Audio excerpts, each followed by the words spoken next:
All right, so let's be honest, most players don't know how to work out by themselves. I was one of those players myself. I spent so much time in the gym, but I did not spend that much time actually progressing and getting better because a lot of the common mistakes that I see players make that I also made myself. So in today's video, I just want to talk about the ultimate kind of guide to working out by yourself, the main principles you guys need to keep in mind and follow so that way you guys are actually getting better and using your time effectively. So the first extremely important one that I don't think enough players do is really dial into 1 to 2 things at most and do them consistently over time. Now I know that sounds kind of obvious. Okay, shooting. I'm gonna work on that every single day, or my finishing, I'm gonna work on that every single day, but we need to be more specific. And then oftentimes what players do is they'll do shooting one day, next day they wanna come in and do ball handling, next day they wanna come in and do floaters, right? So we're not progressively working on the same thing enough to really see that progress. One of the things that you guys need is to be self-aware. You need to know, where are my strengths, where are my weaknesses, and what is the number one, or what are the 2 things that if I really get better at, that I really improve, will take my game to another level. For some of you, that might be fixing your shot. For some of you, that might be developing an elite floater. For some of you, it may even be in the weight room or on defense. But know what it is that you guys really need to dial in on, and every single day, work on the same thing. It sounds kind of boring, but truly getting better, truly working on what we call deliberate practice isn't always fun. Getting better doesn't always need to be fun anyways. Sometimes it's a grind, yes. If you want to get better, that's part of the process.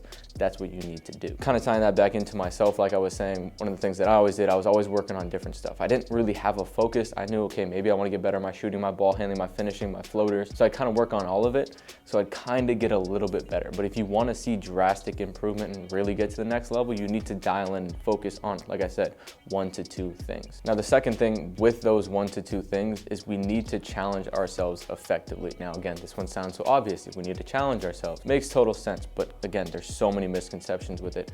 Number one, challenging yourself is not just getting out of breath. If you're working on ball handling, just because you're super tired doesn't mean that you're really challenging yourself. Same thing for shooting. Just because you're shooting under a lot of fatigue, you're really tired, you're breathing heavy, doesn't mean you're necessarily challenging yourself. Now, that's absolutely part of it. There's so many players that I train where, hey, I want to come in and do an individual. Cool. They've been working their ass off all summer. They come in with me. 10 minutes into the workout, they're absolutely gassed because they're not truly pushing themselves in the gym. So you need to understand what that really looks like. Every single day, 4 or 5 days a week, you guys should really be pushing that limit. Always stretching what you're currently capable of to get to that next level. If you're somewhat comfortable, if you've done the same thing that you did 2-3 weeks ago, you're not pushing yourselves because you're getting comfortable. You need to push, adapt to that, and then push again. Adapt, push. So constantly pushing that zone. Now, one of those things is cardio. One of those things is just being in shape. But the other thing is messing up. Now, if that's ball handling, you guys all know what that's like. That means really pushing yourselves to the point where you're losing the ball. You're out of control sometimes. And then again, same thing with the conditioning, where we push and then adapt to that new standard, and then we push again. So whether that's floaters, whether that's footwork, whether that's shooting, we always need to be pushing that skill. So it needs to be challenging, where you're, okay, I can't really get it up. I'm messing up every 2-3 reps, but you're still able to get it. This is what we call the optimal zone of improvement. So it's not too easy, it's not too hard. We always need to be in that zone if we want to see improvement. So we know what that looks like in terms of cardio. We know what that looks like in terms of ball handling. But now in terms of footwork, say you're trying to work on new footworks to get into your shot. Okay, taking the film, I'm knowing what I need to work on. I want to work on this footwork, this step back, this stop move, and we're going to rep it. We're going to do it in multiple different situations. If you can do it in one, boom, let's switch it up so that way you are messing up. If you're not messing up, you're not getting better. So once you start to get comfortable, that's when we need to push it again. Find a way to challenge yourself. Maybe that's switching it up. Maybe that's switching up how you're getting into that move. Maybe it's switching up the angle that you're taking. Maybe you're switching up the skill where you're doing that, and then the next rep you're doing a totally different skill.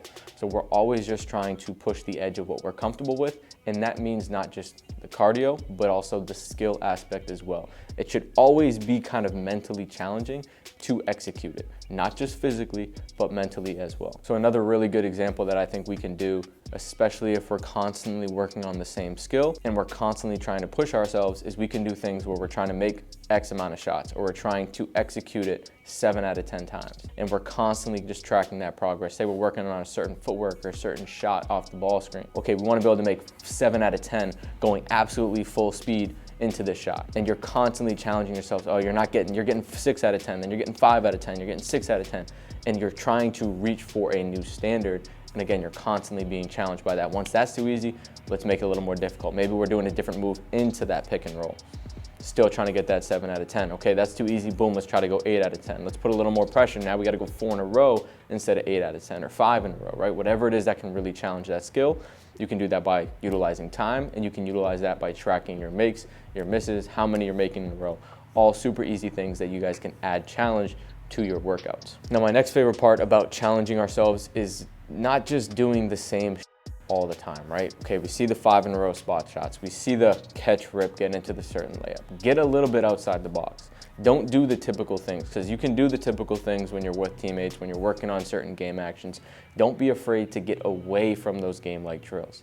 These are things where you're jumping up, touching the net, trying to finish. This could be where you're getting into a 360 layup. This could be when you're going super high underhand scoop shots, or where you're going super high floaters, right? It's not necessarily game-like, but it's going to challenge that skill, and you're kind of allowing yourself to just explore what you're capable of. If you stay inside the box, if you stay inside everything that you do in a game, it's going to be tough to build everything else. So focus on some days where you're just focused on body control, where you're just focused on your movement, where you're trying different things, you're being creative. Those are super important to do when you're by yourself, because when you're in a game setting and you're doing these game-like drills, it's tough to really express that creativity. So do not be afraid to get outside the box when you are training by yourselves. Nothing is off limits. Get as creative as you want and challenge what you're currently capable of. So point number 3, which sounds kind of counterintuitive, is not doing the same exact thing over and over again.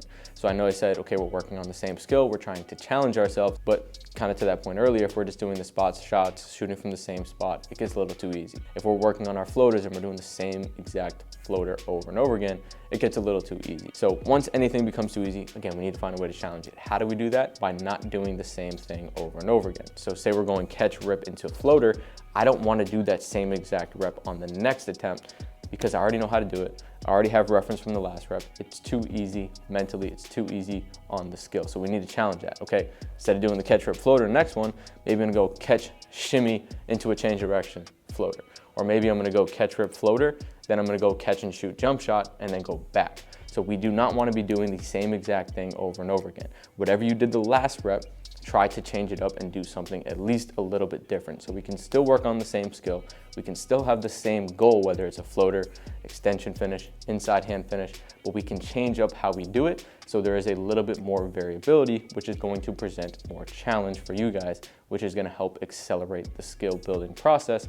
It might not feel like you're getting as good because you can't see that progress across the workouts, but in terms of transfer, in terms of actually getting better and seeing it work in games, we got to change it up. We can't do the same thing twice in a row. So that's a very easy thing that you guys can immediately implement into your workouts, and I think can very much help you guys see the results you guys are after. So hopefully this helped you guys. If it did, drop a comment, let me know, and obviously we'll be posting more videos like this for you guys. So see you soon. Peace.